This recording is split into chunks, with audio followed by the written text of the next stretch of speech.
Welcome back to the channel. Some of you asked for an update on this roof coating, so today we are going to provide that. It has been something like 3 years since I've initially done this. I'll put the official time from when I'm refilming this compared to when I did that right here for you, but this is how it still looks. My coating wasn't perfect. You get some of the brush marks and stuff. Those still show a few years later, but overall, granted, I put this on heavier than I probably needed to, but this is in really good shape. Now, I haven't done any additional maintenance. I haven't done any additional cleaning. I just applied it, and this is how it came out, and I haven't touched it since. So if you want to put in the absolute bare minimum level of effort, this is what you can expect. So first things first, you can see there's a few little tiny sags in the roof. Those were already there before I did this, but I would have expected those to get much worse had I not done this coating, given how much sun that this thing gets on a routine basis. Beyond that, if you look around at all of this, none of it has really faded or gotten any thinner than it was when I first applied it. You can tell I probably went a little thicker in some localized spots. You can see my brush marks. You can see imperfections from me applying it. But generally speaking, this is pretty close, and this has done a phenomenal job holding up with zero maintenance. And as a point of reference for how much sun and exposure this gets to the elements, here is an immediately adjacent area of siding. This is flaking off and peeling in a bunch of different spots, right? So this is kind of the level of absolute beating that this thing gets from the environment, and even so, no noticeable degradation over this entire thing. Let's look at another example here, okay? This under here, you can see, has a bunch of tar built up where someone who owned this house prior to me just slathered a bunch on to try to seal this seam. So most likely this was leaking at some point. You can tell that the rubber comes out to probably about here based on how this tapers off. Over time, this rubbery tar, that kind of shrinks in the heat and the sun, and as it does so, it dries out and it cracks. So that's what you're starting to see here, is a few of these micro cracks where all of the substance below this has shrunk enough that it's causing cracks in the top layer as well. Now here's why I point this out, okay? You're going to get that within this tarry substance either way. So this is how this is held up over here. Let's look at another area that was done about the same time. So you can see here, these cracks are substantially more noticeable. They're a lot deeper, they're much larger, they're much more defined.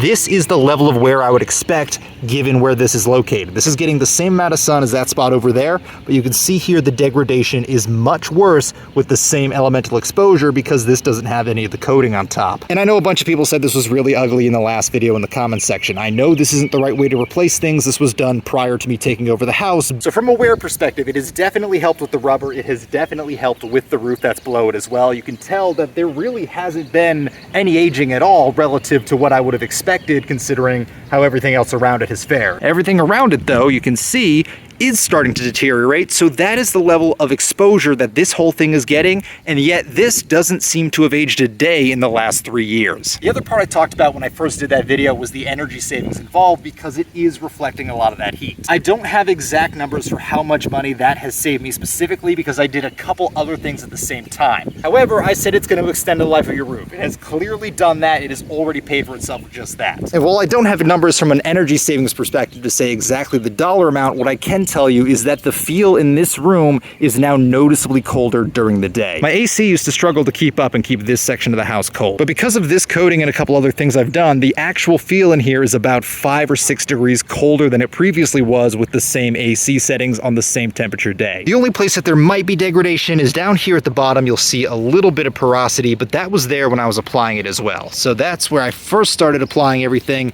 and I probably wasn't as diligent within the first couple square feet that I was doing this. Even so, that is relatively minor. I wouldn't even be worried about that. Another correction I want to make is that I said I was doing this to try to repair a small leak. That isn't exactly true. I had a small leak, I repaired the leak first, then I put this over the top to try to prolong that repair. This on its own is not going to help repair a real roof leak. If you have a small pinhole or a small hairline crack, it might fill in something like that, it might help out, but don't count on this being your #1 choice for a roof repair. This is more of something to prolong the life and help with your energy bill rather than to be an actual repair mechanism on its own. So now at the 3-year mark, I can officially say that this has earned my recommendation, and it is probably a worthwhile investment if it's something you're considering doing. This coating has now easily paid for itself between how much it's lowered my energy bill and how much it's prolonged the life of this roof. So if you're on the fence and thinking about doing this, go for it. It's not going to hurt anything, but that is the 3-year update for this roof coating. I want to thank you guys for watching, and I will see you next time.